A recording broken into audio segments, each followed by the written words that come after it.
பிரியமானவர்களே, நீங்கள் நினைக்கலாம், என் வீட்டில் ஜெப கூடுகை நடக்குது, அதனால ஏசு என் வீட்டில் இருக்கிறாரு. என் வீட்டில் நாங்கள் பிரேயர் மீட்டிங் நடத்துறோம், அதனால ஏசு எங்கள் வீட்டில் இருக்காரு அப்படின்னு நீங்கள் நினைக்கலாம். இல்லை பிரியமானவர்களே, இயேசு யாருடைய வீட்டிலே தங்குகிறார் தெரியுமா?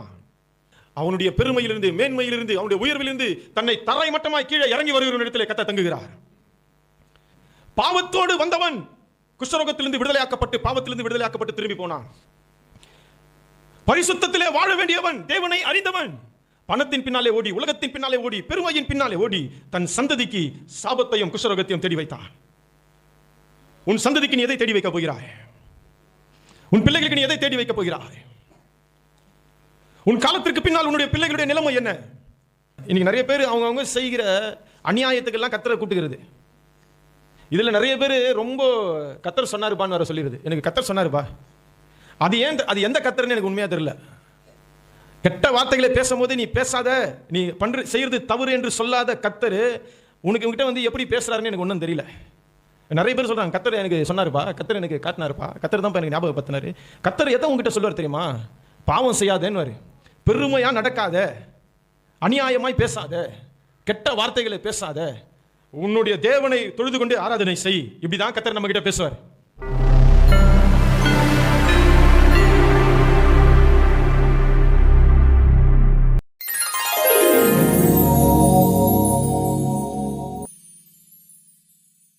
ரெண்டு ராஜாக்களின் புஸ்தகம் 5வது அதிகாரம் 14வது வசனம்.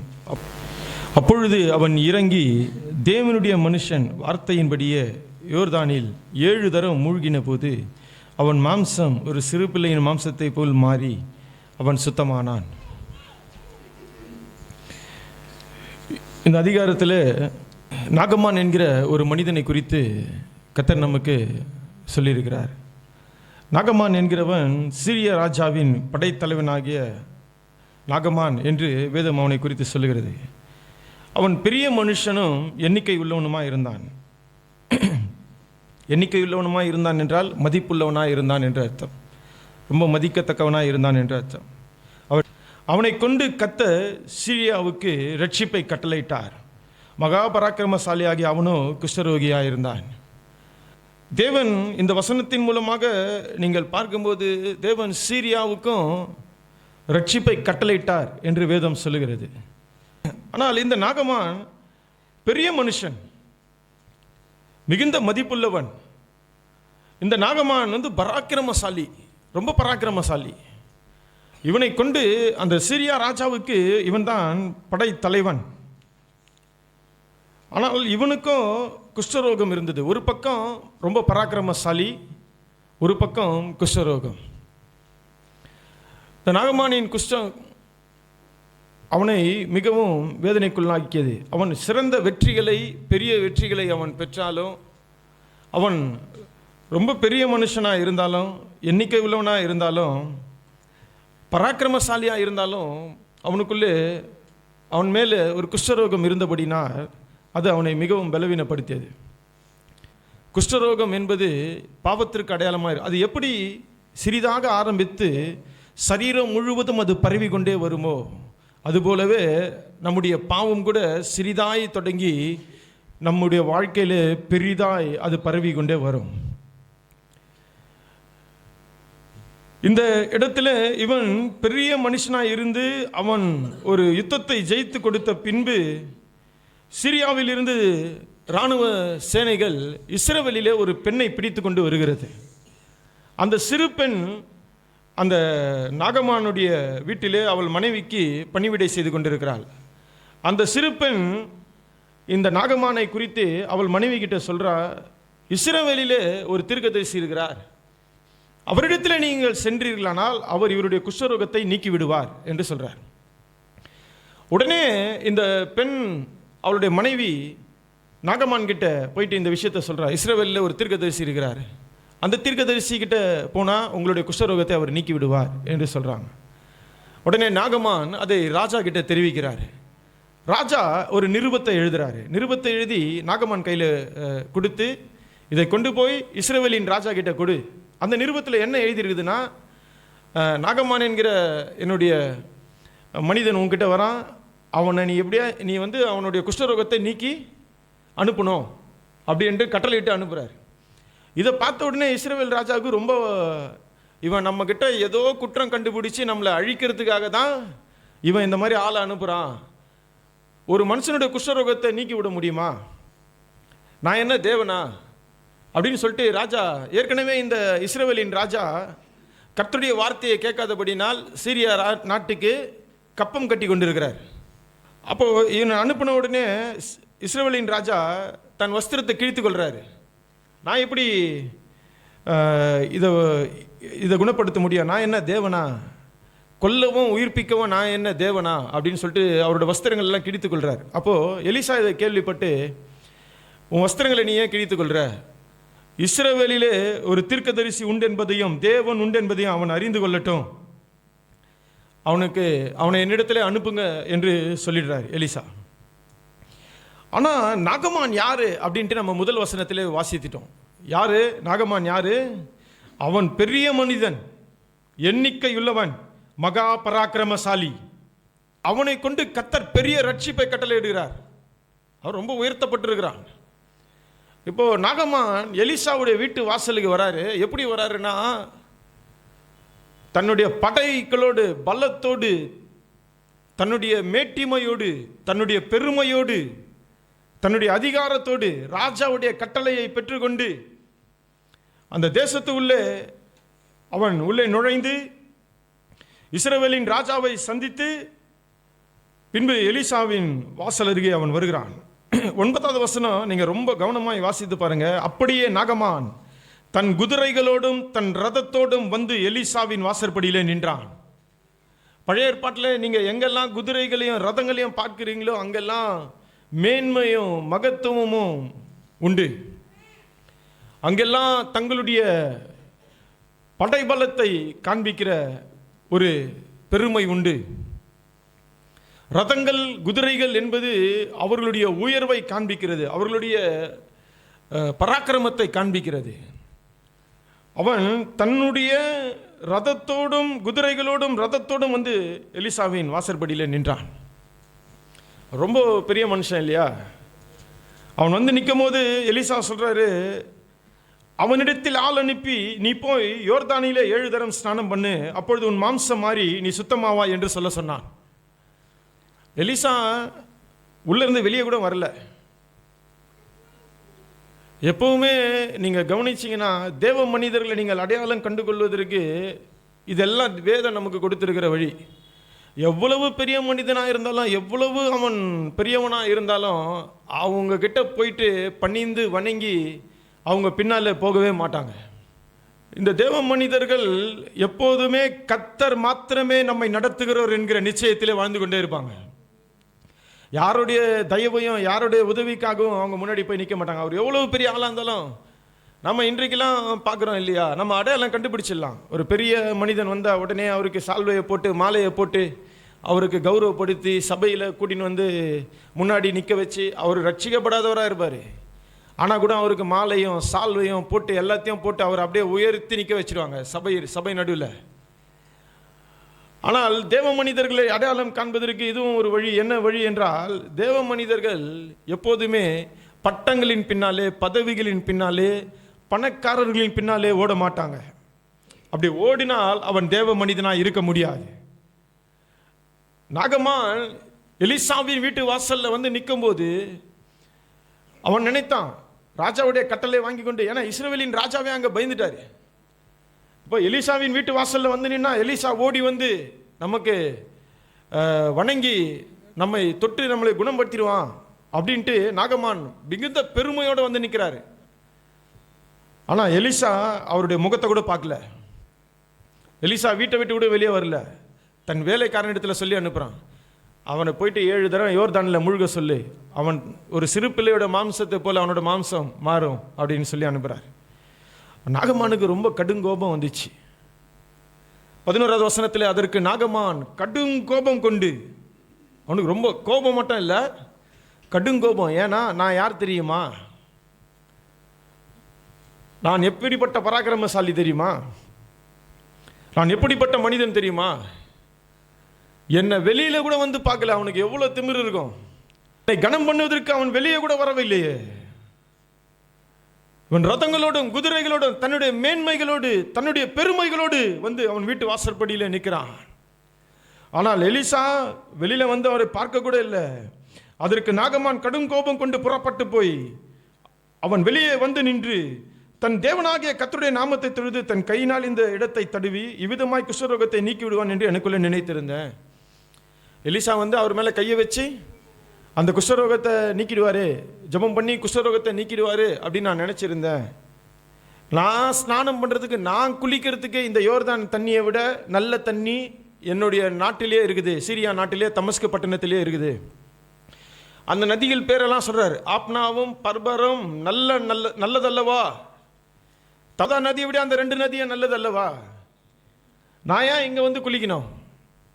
உக்கிரத்தோடு திரும்பி போகிறான். வசனம் சொல்லுகிறது கடைசியில் உக்கிரத்தோடு திரும்பி போகிறான். அவனுக்கு கோபம்.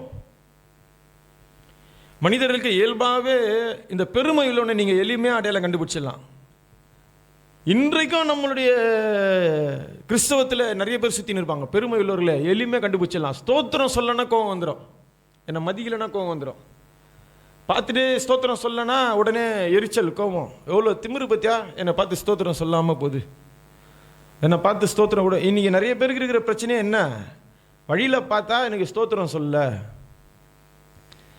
நம்ம ஆவிக்குரிய மூடர்களாக இருப்போம்னா கடைசி வரைக்கும் இப்படியே தான் இருப்போம். ஸ்தோத்திரம் சொல்லுவது நமக்கல்ல, கர்த்தருக்கு. இன்றைக்கு நிறைய மனிதர்கள் அப்படிதான். ஸ்தோத்திரம் சொல்லல, என்ன கனம் பண்ணல, எனக்கு மரியாதை கொடுக்கல, அதில் கோபம், கடுங்கோபம். முதல்ல இவனுக்கு கோபமாய் போனான், அப்புறம் உக்கிரம். நீங்கள் பாருங்க, வார்த்தைகளை நல்லா கவனிங்க. நாகமான் கடுங்கோபம் கொண்டு 11வது வசனம். அடுத்த கட்டம் எப்படி? கோபத்தில் கடுங்கோபம். அதுக்கப்புறம் என்ன வரும்? முதல்ல கோபம் வரும், அதுக்கப்புறம் கடுங்கோபம் வரும், லாஸ்ட்டாக என்ன வரும்? உக்கிரம். உக்கிரம் வந்துடும். உக்கிரம் வந்துச்சுன்னா அது அவ்வளோதான், கோபத்துடைய உச்சக்கட்டத்தை எட்டிட்டோன்னு அர்த்தம். இன்றைக்கு கிறிஸ்தவர்கள் நிறைய பேர் கோபத்தோடு கூட இல்லை, உக்கிரத்தோடு சுற்றி கொண்டிருக்கிறாங்க இல்லையா? அப்போது அவன் ஊழியக்காரன் சமீபத்தில் வந்து, தகப்பனே அந்த தீர்க்கதரிசி ஒரு பெரிய காரியத்தை செய்ய உமக்கு சொல்லி இருந்தால் அதை நீ செய்வீர் அல்லவா? அந்த தீர்க்கதரிசி உனக்கு ஒரு பெரிய காரியம் எதனா சொல்லியிருந்தா, சிம்பிளான விஷயத்தை ஜனங்க கீழ்ப்படியவே மாட்டாங்க. பாருங்க, ரட்சிப்பு வந்து ரொம்ப இலவசம் இல்லையா? ரட்சிப்பு என்ன? ரட்சிப்பு இயேசு கிறிஸ்து இலவசமாக தராரு. அது ஜனங்க ஏற்றுக்கொள்ளவே மாட்டாங்க. இலவசமாக கிடைக்கிற எந்த பொருளுக்குமே என்ன இருக்காது? மதிப்பு இருக்காது. மனிதர்களுடைய சிந்தையில் மதிப்பு இருக்காது. இலவசமாக ஒன்று கிடைச்சிருச்சுன்னா மதிப்பு இருக்காது. இந்த மனுஷன் வந்து ரொம்ப எளிமையாக சொல்கிறாரு, நீ போய் யோர்தானில் 7 தரம் மூழ்கு அப்படின்னு சொல்கிறாரு. இப்போ இதே இவர் வந்து வேற எதனா சொல்லியிருந்தாருன்னா, ரொம்ப கடினமானதை சொல்லியிருந்தாருன்னா அந்த நாகமான் செஞ்சுட்டு இருப்பார். ரொம்ப எளிமையாக சொல்கிறதுனால அந்த நாகமானுக்கு இது என்ன, யோர்தானில் போய் மூழ்கினேன், என் ஊர்லேயே நல்ல தண்ணிலாம் இருக்குதே, நாங்கள் போய் மூழ்கலாம் இல்லையா? அதனால தான் அவன் ஊழியக்காரன் சொல்கிறாங்க, ஒரு பெரிய காரியத்தை செய்ய உமக்கு சொல்லியிருந்தால் அதை நீர் செய்வீர் அல்லவா? ஸ்நானம் பண்ணும், அப்பொழுது சுத்தமாவீர் என்று அவர் உம்மோடு சொல்லும்போது அதை செய்ய வேண்டியது எத்தனை அதிகம் என்று சொன்னார்கள். பிரியமானவர்களே, இயேசு கிறிஸ்து நம்முடைய வாழ்க்கையில் நம்மக்கிட்ட கடினமானதெல்லாம் எதுவுமே சொல்கிறதே கிடையாது. ரொம்ப எளிமையாக தான் சொல்லுவார். அவர் சொல்கிறது வந்து பார்க்குறதுக்கு ரொம்ப எளிமையாக இருக்கும், ஆனால் மனிதர்கள் அதை செய்ய மாட்டாங்க. இப்போது 10 குஷ்டரோகிகள் இயேசுவை சந்திக்கிறாங்க, எங்களை சுத்தமாக்கும் அப்படின்னு கேட்குறாங்க. இயேசு என்ன சொல்கிறாரு? நீங்கள் போய் உங்களை ஆசாரியனுக்கு காண்பீங்கன்றார். அப்போது கீழ்ப்படிதல் உள்ளவன் என்ன செய்திருவான்? போயிடுவான். ஆனால் இந்த பெருமை உள்ளவன் என்ன செய்வான்னா அங்கேயே நின்று கேள்வி கேட்டுன்னு இருப்பான். போனால் எப்படி சரியாகும்? கீழ்ப்படியாதவன் என்ன செய்வான்? இதை போனால் எப்படி சரியாகும்? ஒன்று மருந்து போட்டால் சரியாகும், இல்லை ஜபம் பண்ணால் சரியாகும், அவர் கையை மேலே வச்சா கூட பரவாயில்ல. இவர்னா நீங்கள் போய் அவர்களை காண்பீங்க, நான் தான் குஷ்டரோகமாக இருக்கிறேனே, நான் போய் அவங்களுக்கு என்ன காட்டுறது? நான் தான் குஷ்டரோகம் தான். ஆனால் வேதம் சொல்லுகிறது, இவரோட வார்த்தையை கேட்டு அவர்கள் போகும்போது போகிற வழியிலே சொஸ்தமானார்கள். தேவன் ரொம்ப எளிமையாக தான் சொல்லுவார். எளிமையான விஷயத்தை நம்ம கீழ்ப்படியவே மாட்டோம். ரொம்ப எளிமையான விஷயத்துக்கெல்லாம் நம்ம கீழ்ப்படியாமல் இருந்து தான் தேவனோடு கூட நமக்கு சரியான ஐக்கியம் இல்லை. ஆனால் இவனும் அப்படி தான் நாகமானா அப்படி தான் சொல்கிறாரு. என்ன, நான் எங்கள் ஊர்லேயே தண்ணிலாம் இல்லையா, நான் அங்கே குளிக்க மாட்டேனா அப்படின்னு சொல்லும்போது அவன் ஊழியக்காரர்கள் சொல்கிறாங்க, நீங்கள் அவர் சொல்கிறதுக்கு நீங்கள் கீழ்ப்படிங்க, அவர் பெரிய விஷயம் எதனா சொல்லி தான் நீங்கள் செஞ்சுருப்பீங்க இல்லையா அப்படின்னு சொல்லும்போது 14வது வசனம், அப்பொழுது அவன் இறங்கி தேவனுடைய மனுஷன் வார்த்தையின்படியே யோர்தானில் 7 தரம் மூழ்கின போது அவன் மாம்சம் ஒரு சிறு பிள்ளையின் மாம்சத்தை போல மாறி அவன் சுத்தமானான். பிரியமானவர்களே, இங்கே இந்த வசனத்துடைய முக்கியமான பகுதி எதுனா, அப்பொழுது அவன் இறங்கி அப்படி என்பது தான். ஆனால் ஒரு மனிதன் எப்போது சுத்தமாகிறான்? ஒரு மனிதன், நான் ஆரம்பத்தில் சொன்னேன், குஷ்டரோகம் பாவத்திற்கு அடையாளமாக இருக்கிறது. ஒரு மனுஷன் எப்போது அவன் சுத்தமாகிறான், ஒரு மனுஷனுடைய வாழ்க்கையில் எப்போது அவன் மாறுகிறான், எப்பொழுது அவன் சுத்தமடைகிறான்? வேதம் சொல்லுகிறது, அவன் இறங்கும் போது அவன் சுத்தமடைகிறான்.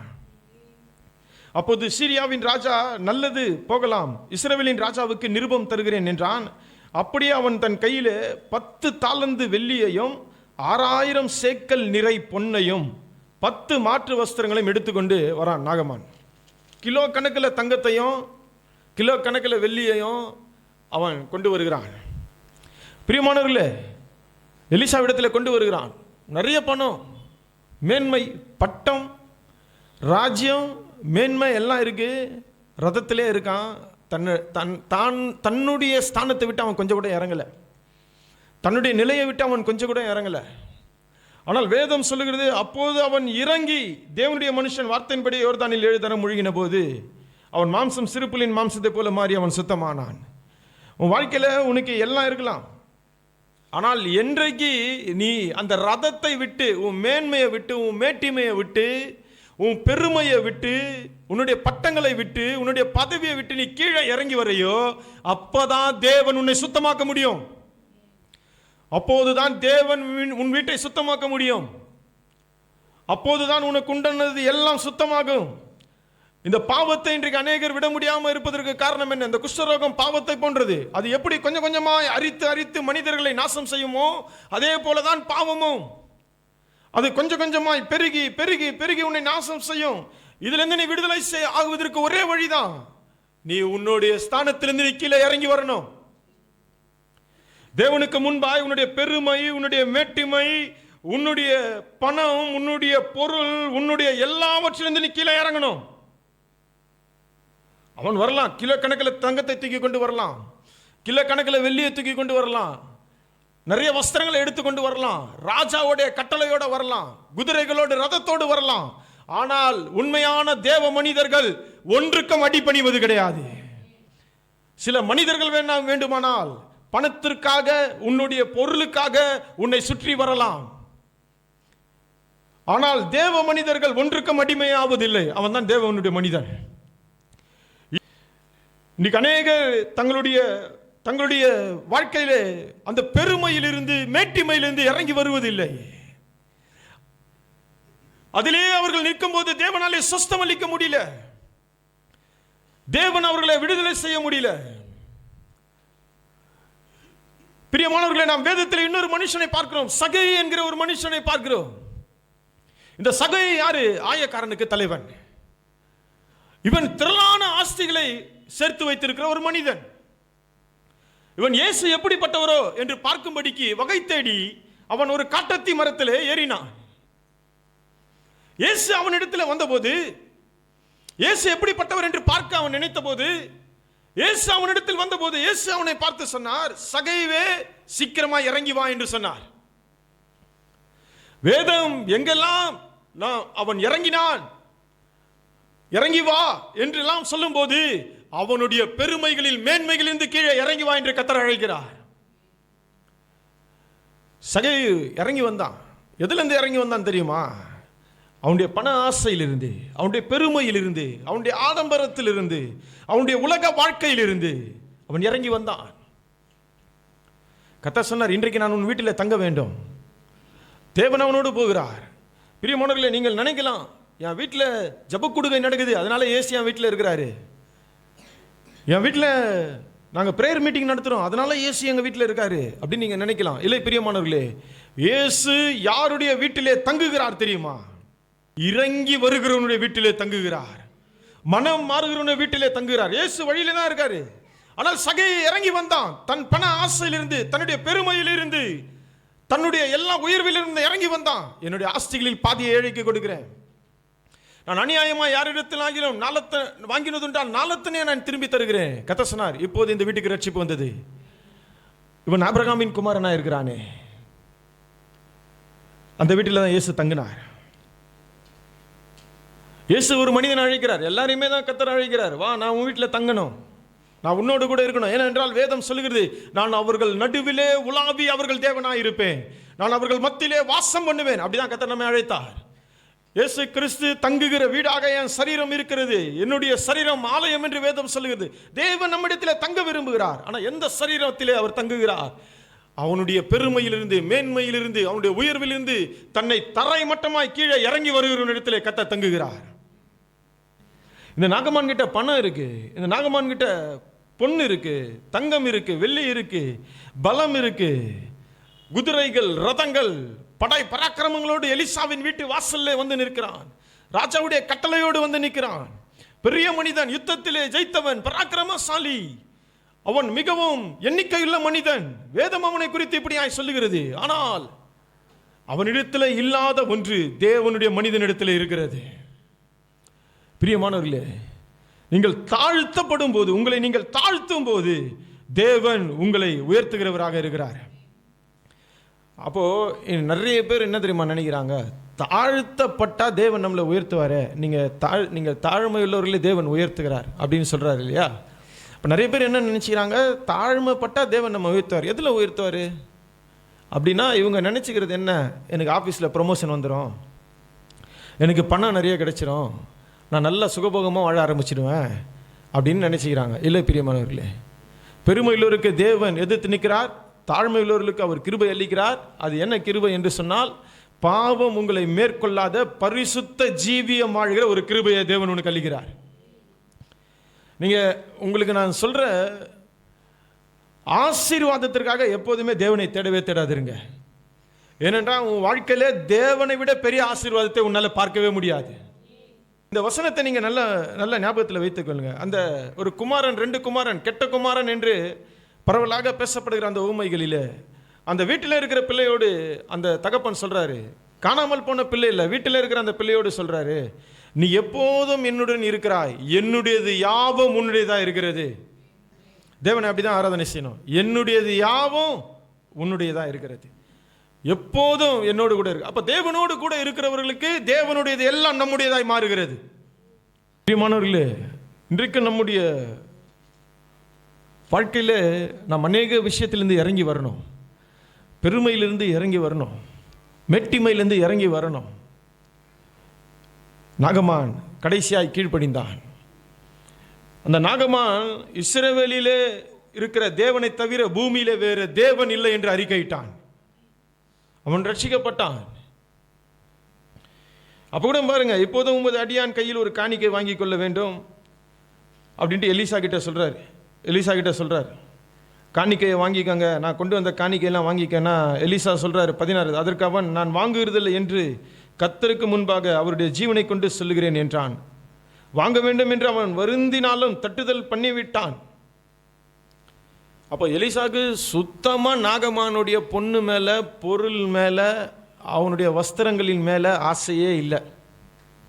எலிசா ரொம்ப அவருடைய ஜீவியம் இந்த உலகத்துக்குரியதாய் இல்லை என்பதில் அவர் முடிவாக இருந்தார். அவர் கூட இருந்த கேஆசி ஓடி போய் அந்த பொருள் எல்லாம் வாங்கி வந்துட்டான். நாகமான் பின்னால் ஓடி போய், இவர் வாங்கல, இவர் ஓடி போறார். இன்றைக்கு நிறைய பேர் அவர் என்ன சொல்லி ஓடி போறார் பாருங்களேன். 20வது வசனத்தில், தேவனுடைய மனுஷனாகிய எலிசாவின் வேலைக்காரன் கேஆசி என்பவன் அந்த சீரியனாகிய நாகமான் கொண்டு வந்ததை என் ஆண்டவன் அவன் கையிலே வாங்காமல் அவனை விட்டுவிட்டார். நான் அவன் பிறகு ஓடி அவன் கையில் எதாகிலும் வாங்குவேன் என்று கர்த்தருடைய ஜீவன் மேல் ஆணையிடுறான். எப்படி செய்யறது கேடான விஷயம், ஆனால் எது மேல ஆன? கர்த்தருடைய ஜீவன் மேல ஆன. இன்னைக்கு நிறைய பேர் அவங்க செய்கிற அநியாயத்துக்கெல்லாம் கர்த்தரை கூட்டுகிறது. இதில் நிறைய பேர் ரொம்ப கர்த்தர் சொன்னாருப்பான்னு வர சொல்லிடுது. எனக்கு கர்த்தர் சொன்னாருப்பா அது எந்த கத்தர்ன்னு எனக்கு உண்மையாக தெரியல. சினிமாவை உட்காந்து பார்த்துட்டு இருக்கிறப்போ பேசாத கத்தர் உங்ககிட்ட எப்படி வந்து பேசுறாருன்னு எனக்கு தெரியல. கெட்ட வார்த்தைகளை பேசும்போது நீ பேசாத, நீ செய்யறது தவறு என்று சொல்லாத கத்தர் உங்ககிட்ட வந்து எப்படி பேசுறாருன்னு எனக்கு ஒன்றும் தெரியல. நிறைய பேர் சொல்றாங்க, கத்தர் எனக்கு சொன்னாருப்பா, கத்தர் எனக்கு காட்டினாருப்பா, கத்தர் தான்ப்பா எனக்கு ஞாபகப்படுத்தினாரு. கத்தர் எதை உங்ககிட்ட சொல்லுவார் தெரியுமா? பாவம் செய்யாதேன்னு, பெருமையா நடக்காத, அநியாயமாய் பேசாத, கெட்ட வார்த்தைகளை பேசாத, உன்னுடைய தேவனை தொழுது கொண்டு ஆராதனை செய். இப்படிதான் கத்தர் நம்ம கிட்ட பேசுவார் இல்லையா? இதை தவிர்த்து எனக்கு கத்தர் இதை சொன்னார் அதை சொன்னாருன்னா அது எவ்வளவு பிசாசுனால வர வார்த்தை, அதெல்லாம் பிசாசுகள்னாலே வர வார்த்தை. இவன் பாருங்க, செய்யறதற்கு இன்னும் யார் மேல ஆணையிடுறான்? கத்தர் ஜீவன் மேல ஆணை. அவன் பின்னாடி ஓடி போயிட்டு அவன் பாருங்க, நாகமான் எப்படி, நல்லா கவனிங்க, நாகமான் வரும்போது எலிசாவின் வீட்டு வாசல் வரும்போது எப்படி வந்து நின்றான்? குதிரைகளோடு, ரதத்தோடு, பராக்கிரமத்தோடு, மேன்மையோடு வந்து நின்னா இல்லையா? இப்போ எலிசாவுடைய வேலைக்காரன் ஓடி வரான். எலிசாவுடைய வேலைக்காரனை பார்த்த உடனே நாகமான் என்ன செய்யறான் பாருங்க. நாகமானை பின்தொடர்ந்தான். அவன் தன் பிறகே ஓடி வருகிறதை நாகமான் கண்டபோது அவனுக்கு எதிர்கொண்டு போக ரதத்திலிருந்து குதித்து, இப்போ வேலைக்காரனை பார்த்தாலே நாகமான் இறங்கி வர ஆரம்பிச்சிட்டார். கீழே இறங்கி விட இல்லை, குதிச்சிடறாரு. அப்படி வந்து நின்ற நாகமானை கத்தர் மாற்றி அனுப்பினார். இறங்கி வருகிறவனை கத்தர் மாற்றி அனுப்புகிறார். ஆனா இங்க ஒருத்தன் இறங்கி வர வேண்டிய ஒரு கேயாசி, எலியாவுக்கு அடுத்தது எலிசா, எலிசாவுக்கு அடுத்தது கேயாசி என்று இருக்க வேண்டிய இடத்திலே கேயாசி தன்னுடைய அழைப்பை இழந்து போனான். அவன் இறங்கி வருகிறதை விட்டு அவன் மேலே ஏறி போக ஆரம்பித்தான். தேவனுக்கு முன்பாய் கேடானதை, மேட்டிமையானதை அவன் செய்ய ஆரம்பித்தான். அப்போ அவன் போயிட்டு அவன் கிட்ட கேட்கிறான். அதற்கு அவன் சுக செய்தி தான் பொய். 22வது வசனத்தில், அப்போது அதற்கு அவன் சுக செய்தி தான், தீர்க்கதரிசிகளின் புத்திரரில் 2 வாலிபர் இப்போதுதான் எப்பிராயிம் மலை தேசத்திலிருந்து என்னிடத்தில் வந்தார்கள். முதல்ல சொன்னது கர்த்தருடைய ஜீவன் மேல ஆணையிட்டு, எதுக்கு? பொண்ணுக்கு, பொருளுக்கு, ட்ரெஸ்ஸுக்கு கர்த்தருடைய ஜீவன் மேல ஆணை. அது ஒரு பாதகம். 2வது பாதகம், பொண்ணு, பொருள், ட்ரெஸ்ஸுன்னா பொய் சொல்ல ஆரம்பிச்சிடுவோம் இல்லையா? அவன் சொல்றான் பாருங்க, பொய் சொல்றான் பாருங்க. இப்போதுதான் எப்பிராயிம் மலை தேசத்திலிருந்து என்னிடத்தில் 2 வாலிபர் வந்தாங்க. 2 தீர்க்கதரிசி புத்திரர்கள் வந்திருக்கிறாங்க. அவர்களுக்கு 1 தாலந்து வெள்ளியும் 2 மாற்று வஸ்திரங்களையும் தர வேண்டும் என்று கேட்க என் எஜமான் என்னை அனுப்பினார்னு போய் சொல்றான். எஜமான் என்னை அனுப்பிட்டாரு அப்படின்னு சொல்றான். அப்போ இந்த பண ஆசை உன்னை என்னெல்லாம் செய்ய வைக்கும், உன்னை எப்படி தேவனுடைய அழைப்பை விட்டு, தேவனுடைய வழியை விட்டு இந்த பண ஆசை உன்னை எவ்வளவு வேகமாய் கெடுக்கிறது என்பதை பார்.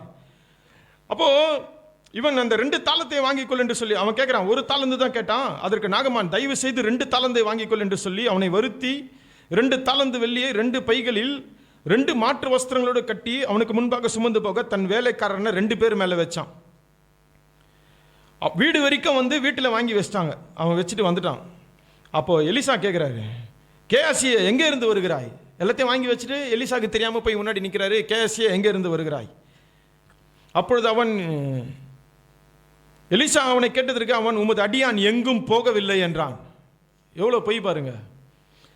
நீலாம் மனிதர்கள் வந்து சலைக்காம பொய், அதில் பொய்யிலே பெருமை. என்னெல்லாம் கேட்டால் நான் இப்படி சொல்கிறோம்பா, நான் அப்படி சொல்கிறோம்பா, என்கிட்டலாம் யாரும் பேச முடியாது. உங்ககிட்ட யார் பேச முடியும்? தான் அநியாயக்காரனாச்சே. உங்ககிட்ட யார் பேச முடியும்? நீ தான் அநியாயக்காரன்ட்டு உன் வீட்டுக்கும் தெரியும், உன் குடும்பத்துக்கும் தெரியும், உன்னை சுற்றி இருக்கிற எல்லாருக்கும் தெரியும். என்கிட்டலாம் கேட்டால் நான் இப்படி பேசிடுவோம்பா, நான் ஒரே அடியாக இப்படி பேசிடுவோம்பா, அதில் வேற பெருமை வேற. நீ தான் அநியாயக்காரனாச்சே, இதான் மகா பாவியாச்சே, அப்படி தான் பேசுவேன். எல்லாவற்றுக்கும் தேவன் நியாய தீர்ப்பில் கொண்டு வந்து நிறுத்துவார். அது தெரிஞ்சுச்சா நீ பேச மாட்ட. பொய் மேலே போய், பொய் மேலே போய், பொய் மேலே போய் அவன் பொய் சொல்லினே கடைசியில் எலிசா கிட்ட வந்து சொல்றான், நான் எங்கேயுமே போகல அப்படின்றான். அப்பொழுது அவன் இவனை பார்த்து, அந்த மனுஷன் உனக்கு எதிர்கொண்டு வர தன் ரதத்திலிருந்து இறங்கி திரும்புகிற போது என் மனம் உன்னுடன் கூட செல்லவில்லையா? பிரியமானவர்களே, நிறைய தடவை இதை நான் உணர்ந்திருக்கிறேன். நான் கிறிஸ்துவுக்குள்ளே நிறைய விஷயத்தில் சபையாருடைய குடும்பத்தில் வாழ்க்கையில் என்ன நடந்து கொண்டு இருக்கிறது, எங்கே போகிறீங்க, எங்கே வரீங்க, உங்களை நான் பார்க்கலனாலும், உங்ககிட்ட நான் பேசலைனாலும், நீங்கள் அசைகிறது, நீங்கள் போகிறது வருகிறது எப்போதும் உங்களுடைய சிந்தையில் இருக்கிறபடினா எனக்கு அது தெளிவாக என்னோட ஆவியில் அதை நான் உணர்வேன். அது நிறைய தடவை நான் உணர்ந்திருக்கிறேன், நிறைய தடவை நான் கேட்டிருக்கிறேன். என் மனம் உன்னோடு இருக்கவில்லையா? எலிசா கேட்கிறாரு கேயாசி கிட்ட, என் மனம் உன்னோடு இருக்கவில்லையா? நீ அவங்கிட்ட வாங்கும்போது அவர் எலிசாவுடைய அர்ப்பணிப்பை நீங்க பாருங்க. பணத்தை வாங்குகிறதற்கும் வஸ்திரங்களையும் ஒலிவ தோப்புகளையும் திராட்சை தோட்டங்களையும் ஆடு மாடுகளையும் வேலைக்காரர் வாங்குறதற்கு இது காலமா? இது என்ன காலம்? இஸ்ரவேல் அடிமையா இருக்கிறது. இஸ்ரவேல் சீரியா ராஜாக்கு பகுதி கட்டி கொண்டிருக்கிறது. இஸ்ரவேலர்கள் தேவனை விட்டு சோரம் போய் கொண்டிருக்கிறார்கள். தேவ பிள்ளைகள் தேவனுடைய வழிகளை விட்டு விலகி கொண்டிருக்கிறார்கள். தேவன் மனஸ்தாபப்பட்டு கொண்டிருக்கிறார். இப்போது போய் ஊழியக்காரனா இருக்க வேண்டிய நீ, அபிஷேகம் பண்ணப்பட வேண்டிய நீ, உலகத்தின் பின்னாலே ஓடி, பொய்யின் பின்னாலே ஓடி, கர்த்தருடைய நாமத்தை வீணிலே வழங்கி பொருளையும் பணத்தையும் சேகரிக்க இது காலமா? இது காலமா? ஆகையால் நாகமானின் குஷ்டரோகம் உன்னையும் உன் சந்ததியரையும் என்றைக்கும் பிடித்திருக்கும் என்றான். உடனே அவன் உறைந்த மழை நிறமாயி குஷ்டரோகியாகி அவன் சமூகத்தை விட்டு புறப்பட்டு போனான். தன்னுடைய சந்ததிக்கு ஆசீர்வாதத்தை தேடி வைக்க வேண்டிய கேயாசி தன் சந்ததிக்கு குஷ்டரோகத்தை தேடி வைத்தான். அதனாலே தான் நான் சொல்லுகிறேன், உன்னுடைய பாவம் உன்னை மட்டும் பாதிக்காது, உன் சந்ததியை பாதிக்கும். தலைமுறையின் மீது அது வரும். கர்த்தர் சொல்லுகிறார், நான் 3ஆம் 4ஆம் பிதாக்களுடைய அக்கிரமத்தை பிள்ளைகளிடத்திலே 3ஆம் 4ஆம் தலைமுறை மட்டும் விசாரிக்கிறவர். தகப்பனுடைய பாவம், தாயினுடைய பாவம் அந்த பிள்ளைகள் மீது வரும், அந்த பிள்ளைகளின் சந்ததியின் மீது வரும். தேவன் அந்த பாவத்தை விசாரிக்கிறவராக இருக்கிறேன். அதுதான் சொல்றாரு. கேயாசி தன் சந்ததிக்கு ஆசீர்வாதத்தை தேடி வைக்க வேண்டியவன் சாபத்தை தேடி வைத்தான், குஷ்டரோகத்தை தேடி வைத்தான். பிரியமானவர்களே, பாவத்தோடு வந்தவன் குஷ்டரோகத்திலிருந்து விடுதலையாக்கப்பட்டு பாவத்திலிருந்து விடுதலையாக்கப்பட்டு திரும்பி போனான். பரிசுத்தத்திலே வாழ வேண்டியவன், தேவனை அறிந்தவன், பணத்தின் பின்னாலே ஓடி, உலகத்தின் பின்னாலே ஓடி, பெருமையின் பின்னாலே ஓடி தன் சந்ததிக்கு சாபத்தையும் குஷ்டரோகத்தையும் தேடி வைத்தான். உன் சந்ததிக்கு நீ எதை தேடி வைக்க போகிறாய்? உன் பிள்ளைகளுக்கு நீ எதை தேடி வைக்க போகிறாய்? உன் காலத்திற்கு பின்னால் உன்னுடைய பிள்ளைகளுடைய நிலைமை என்ன? பிதாக்கள் பிள்ளைகளுக்கு ஆசீர்வாதங்களை தேடி வைக்கும்படி அவருடைய வாழ்க்கையை கர்த்தரிடத்தில் அர்ப்பணிக்க வேண்டும். பிரியமானவர்களே, நாகமானியுடைய குஷ்டரோகம் கேயாசி சந்ததியின் மீது வந்தது. அந்த குஷ்டரோகத்தை கேயாசி எடுத்து கொண்டு போய் தன் சந்ததிக்கு சேர்த்து வைத்தான். நாகமான் தன்னுடைய சந்ததிக்கு ஆசீர்வாதங்களை புண்ணியங்களை சேர்த்து வைத்தான். குஷ்டரோகத்தோடு வந்தவன் ஆசீர்வாதத்தையும் புண்ணியத்தையும் தன் சந்ததிக்கு சேர்த்து வைத்தான். ஆசீர்வாதத்தோடு இருந்தவன் தன்னுடைய சந்ததிக்கு குஷ்டரோகத்தையும் பாவத்தையும் சேர்த்து வைத்தான், சாபத்தையும் சேர்த்து வைத்தான். என்னை கேட்கிற அருமையான சகோதரனே, சகோதரியே, நீ இறங்கி வராவிட்டால் தேவனாலே உன்னை ஆசீர்வதிக்க முடியாது, தேவனால் உன்னை வழி நடத்த முடியாது. உன் ரதத்திலேருந்து நீ இறங்கி வரணும், உன் குதிரையிலேருந்து இறங்கி வரணும், உன் மேட்டிமையில், உன் பணத்தில், உன் பெருமையில், உன்னுடைய எல்லாவற்றிலேருந்து இறங்கி வரணும்.